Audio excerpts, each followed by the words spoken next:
Hayop kayo. Ito ang plano. Oh, alam mo. Makinig kayo maigi ah. Sige. Pag nakita nyo yung suspect na nakatayo, ha? Anong gagawin?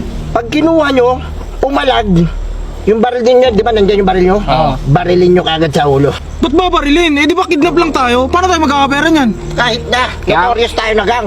Pag pumalag, nakailag ang hayop, pugutan na ng ulo yan. Ba't mo pupugutan? Pugutan na!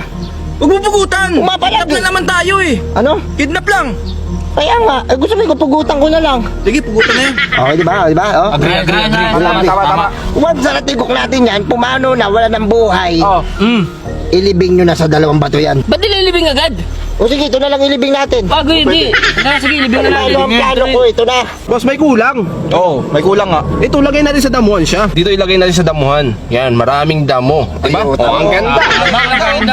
Tama. Maganda niyan, dagdagan pa natin ng damo.